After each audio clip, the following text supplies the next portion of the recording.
Joint அக்கௌண்ட்னா என்ன? Joint அக்கௌண்ட்டை நம்ம எப்போது வைத்துக்கொள்ள வேண்டும், எப்போது தவிர்க்க வேண்டும், அதோட அட்வான்டேஜ் என்ன, டிஸ்அட்வான்டேஜ் என்ன?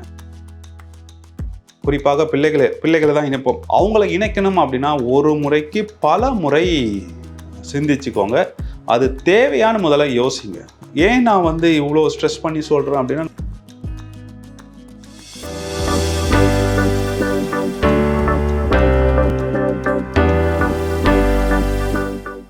பூங்காற்று நேயர்களுக்கு வணக்கம். நான் PC பாலாசிங், நிதி ஆலோசகர். முதுமையில் நிதி நலனை பற்றி தொடர்ந்து பேசிட்டு வரோம். இந்த வீடியோவில் எதை பற்றி பேச போகிறோம் அப்படின்னா, ஜாயிண்ட் அக்கௌண்ட்டை பற்றி பேச போகிறோம். ஜாயிண்ட் அக்கௌண்ட்னா என்ன? ஜாயிண்ட் அக்கௌண்ட்டை நம்ம எப்போது வைத்துக்கொள்ள வேண்டும், எப்போது தவிர்க்க வேண்டும், அதோட அட்வான்டேஜ் என்ன, டிஸ்அட்வான்டேஜ் என்ன, இதைத்தான் இந்த வீடியோவில் நம்ம பார்க்க போகிறோம். ஃபஸ்ட்டு ஜாயிண்ட் அக்கௌண்ட்னா என்னன்னு பார்த்துடலாம். நீங்கள் ஒரு வங்கிக்கு போகிறீங்க அப்படின்னா, நீங்கள் அக்கௌண்ட் ஓப்பன் பண்ணும்போது தனிநபராக அக்கௌண்ட் ஓப்பன் பண்ணலாம். உங்கள் பேர்லேயே அக்கௌண்ட் ஓப்பன் பண்ணுவாங்க. இல்லை உங்களுக்கு இன்னும் ஒருத்தர் கூட சேர்ந்துட்டு நீங்கள் அக்கௌண்ட் ஓப்பன் பண்ணணும், ஒருத்தர் 2 பேர் கூட சேரலாம். சேர்ந்துட்டு அக்கௌண்ட் ஓப்பன் பண்ணணும்னா அப்படி கூட நீங்கள் அக்கௌண்ட் ஓப்பன் பண்ணிக்கலாம். அப்படி அக்கௌண்ட் ஓப்பன் பண்ணும்போது கையெழுத்து போடுறதுல யார் போடணும் அப்படிங்கிற வரைக்கும் நம்ம வரையறை பண்ணி கொடுக்கலாம். அப்படிங்கிற அளவில் நம்ம புரிஞ்சுக்கலாம். ஸோ இதுதான் ஜாயிண்ட் அக்கௌண்ட். தனிநபர் சிங்கிள் அக்கௌண்ட்னா ஒருத்தர் மட்டும் இருப்பார். ஜாயிண்ட் அக்கௌண்ட்னா 2 பேர் 3 பேர் அந்த மாதிரி இருப்பாங்க. இப்போ ஜாயிண்ட் அக்கௌண்ட் யாருக்கெல்லாம் பயன்படும் அப்படின்னு பார்த்தீங்க அப்படின்னா, முதுமையில் கண்டிப்பாக இருப்பவர்களுக்கு பயன்படும். ஏன்னா நமக்கு அந்த பணத்தை போய் ஆக்சஸ் பண்ணணும் அப்படிங்கும்போது, நம்ம ஆக்சஸ் பண்ணுறதோட இன்னொருத்தர் நமக்கு உதவியாக இருந்தால் கொஞ்சம் சௌகரியமாக இருக்கும் அப்படின்னு நம்ம விருப்பப்படுவோம். அந்த மாதிரியான நேரத்தில் இந்த ஜாயிண்ட் அக்கௌண்ட் பெரிய அளவில் பயன்படும் அப்படின்னு சொல்லலாம். நாமளே போயிட்டு எல்லாத்துக்கும் கையெழுத்து போடணும், நாமளே போய் வங்கியில் இருக்கணும் அப்படிங்கிற அவசியம் கிடையாது. நம்ம ஜாயிண்ட் ஹோல்டரை அதுக்கான அவருக்கும் அதே ஆக்சஸ் கொடுத்துருந்தோம் அப்படின்னா அவங்க போயிட்டு அதை ஆப்ரேட் பண்ணுவாங்க. ஸோ இது ஒரு நல்ல விஷயமாக நம்ம பார்க்கலாம். அந்த வங்கி கணக்குகளை நம்ம பணம் எடுப்பதை தாண்டி அந்த ஸ்டேட்மெண்ட் எடுப்பதிலிருந்து நம்ம ஒருத்தரை பக்கத்துலேயே வச்சுக்கிட்டோம் அப்படின்னா நமக்கு என்ன இன்கம் வருது, என்ன எக்ஸ்பென்ஸ் நடக்குது போன்ற விஷயங்களையும் கண்காணிப்பதற்கு நமக்கு பெரிய பலமாக இந்த ஜாயிண்ட் அக்கௌண்ட் இருக்கும்.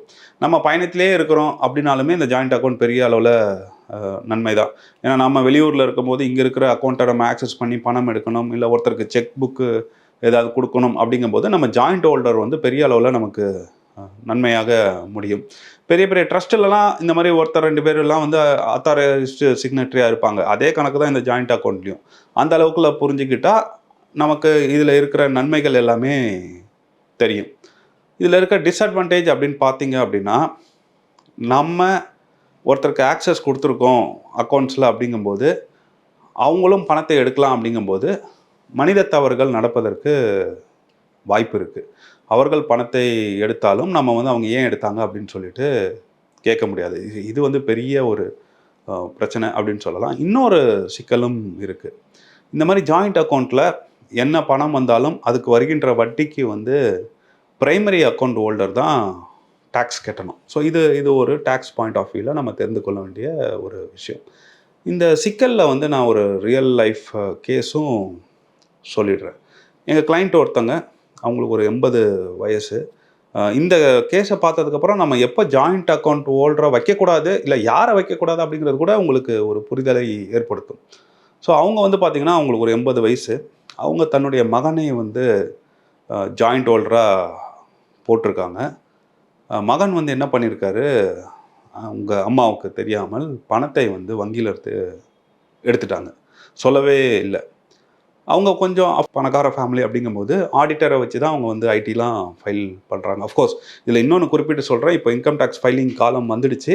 ஆடிட்டர் அப்படிங்கிறவங்க பணக்காரர்களுக்கு மட்டும் கிடையாது, நம்ம போன்ற எளியவர்களுக்கும் ஆடிட்டரோட தேவை இருக்குது. ஏன்னா ரிட்டைர்மெண்ட்டில் இருக்கும்போது நமக்கு இன்ட்ரெஸ்ட் இன்கம் வரும், அதுக்கு டிடிஎஸ் பிடிக்கப்படும். ஆனால் நாம் டேக்ஸ் ப்ராக்கெட்டுக்குள்ளே வரமாட்டோம். அப்படிங்கும்போது நம்ம ஐடி ஃபைலிங் கரெக்டாக பண்ணணும் அப்படின்னா நமக்கு பணத்தை திருப்பி கூட பெறுவோம். ஸோ இதையும் நான் இந்த வீடியோலேயே சொல்ல விரும்புகிறேன். இப்போ இந்த கேஸ்க்கு வரலாம். அவங்க ஆடிட்டர் பார்க்கும்போது பெரிய அளவில் பணம் மகனால் எடுக்கப்பட்டுள்ளதை கண்டுபிடிச்சி சொல்கிறாங்க. அப்புறம் அம்மா மகனிடம் போய் இதை பற்றி கேட்கும்போது அவர் சரியாக பதில் சொல்லலை. ஸோ பணம் போயிடுச்சு. எண்ட் ஆஃப் த டே அதுதான் பெரிய ஒரு டிஸ்அட்வான்டேஜ் ஜாயிண்ட் அக்கௌண்ட்டில். ஸோ நீங்கள் ஜாயிண்ட் அக்கௌண்ட்டில் உங்களுடைய ஒருத்தரை இணைக்கணும் அப்படின்னா அது உங்களுடைய இணையராக இருக்கிறத மாதிரி மட்டும் பார்த்துக்கோங்க அதிகபட்சம்.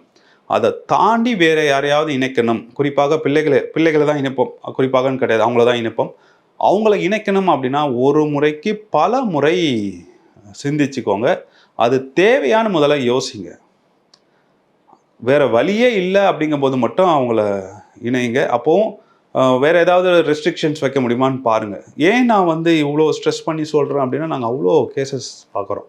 பூங்காற்று சேனலில் இருந்தே என்னுடைய ஃபோன் நம்பரை எடுத்து அவ்வளோ பேர் எங்ககிட்ட பேசும்போது அவ்வளோ கதைகள், அவ்வளோ சோக கதைகள் வந்து நிதி சார்ந்த விஷயங்களில் முதுமையில் வந்து நடக்குது, அவ்வளோ அப்யூஸ் நடக்குது அப்படிங்கிறத நாங்கள் பார்த்துட்டு வரோம். ஸோ அதனால தான் பிள்ளைகளிடம் வந்து கவனமாக இருங்க அப்படின்னு ஒவ்வொரு வீடியோலையும் சொல்கிறோம். இந்த ஜாயிண்ட் அக்கௌண்ட் பற்றின வீடியோலையும் அதை குறிப்பிட்டு சொல்கிறோம். ஸோ அவர்களை சேர்க்காமல் இருப்பது நல்லது. இணையரை மட்டும் நீங்கள் சேர்த்துக்கொள்ளுங்கள் அப்படிங்கிறத நம்ம ஜாயிண்ட் அக்கௌண்ட் மூலமாக சொல்லலாம். இந்த ஜாயிண்ட் அக்கௌண்ட்டில் இன்னொன்று நம்ம புரிந்து கொள்ள வேண்டியது, நம்ம ஏற்கனவே நாமினி வீடியோவில் சொல்லியிருப்போம். நாமினி வேறு, லீகல் ஏர் வேறு அப்படின்னு சொல்லியிருப்போம். அதே மாதிரி ஜாயிண்ட் அக்கௌண்ட்டில் வந்து நம்ம கூட இணைந்திருப்பவர் நம்மளுடைய வாரிசுதாரர் கிடையாது. அவரும் வந்து அந்த பணத்துக்கு வந்து நம்மளுடைய அக்கௌண்ட்டோட பணத்துக்கு வந்து ஒரு கஸ்டோடியன் தான். நாளைக்கு நமக்கு ஏதாவது ஆயிடுச்சுன்னா அவர் கஸ்டோடியனாக செயல்பட்டு அந்த பேங்க் அக்கௌண்ட்டில் இருக்கிற பணத்தை வந்து அவர் சரியான லீகல் ஏருக்கு வந்து பகிர்ந்து கொடுக்க வேண்டும் அப்படிங்கிறதையும் நம்ம இந்த ஜாயிண்ட் அக்கௌண்ட் கான்செப்டில் புரிஞ்சுக்கலாம். பணத்துக்கு நமக்கு ஆக்சஸ் இருக்குது, ஒரு சொத்துக்கு ஒரு ஆக்சஸ் இருக்குது அப்படிங்கிறதுனாலேயே அந்த சொத்துக்கு நம்ம வந்து உரிமையாளராக ஆகிவிட முடியாது அப்படிங்கிற ஒரு மிக குறிப்பிட்ட ஒரு ஸ்டேட்மெண்ட்டையும் நான் இந்த வீடியோவில் சொல்ல விரும்புகிறேன். ஸோ இந்த மாதிரி ஜாயிண்ட் அக்கௌண்ட்டில் நான் வந்து ஒரு சிக்கலை பார்த்ததுனால இந்த வீடியோ வந்து போடுறேன். இது வந்து ஒரு மிகைப்படுத்தப்பட்ட ஒரு பார்வையாக இருக்கலாம். ஆனால் நீங்கள் உங்கள் அனுபவத்தில் சொல்லுங்கள், இந்த மாதிரி சிக்கல்கள் வந்து உங்களுக்கு நடந்திருக்கா, நீங்கள் கேள்விப்பட்டு உங்கள் சார்ந்தவர்கள் நடந்திருக்கா அப்படின்னு கமெண்ட்ஸில் சொல்லுங்கள். இல்லை இந்த ஜாயிண்ட் அக்கௌண்ட் எவ்வளோ நன்மையாக இருக்குது, இதை பற்றி இவ்வளோ எதிர்மறையாக சொல்கிறீங்களே, எப்படி எங்களை பயம்படுத்துகிறீங்களே, அப்படியான கருத்துக்கள் இருந்தாலும் கமெண்ட்டில் சொல்லுங்கள். உங்கள் அனுபவத்தின் மூலமாக நானும் கற்றுக்கொண்டு வளர விருப்பமாக இருக்கிறேன். நம்ம தொடர்ந்து பயணிப்போம், தொடர்ந்து வளர்வோம். நன்றி. பூங்காற்று இது நாளைய நல்வாழ்வுக்கான வழிகாட்டு.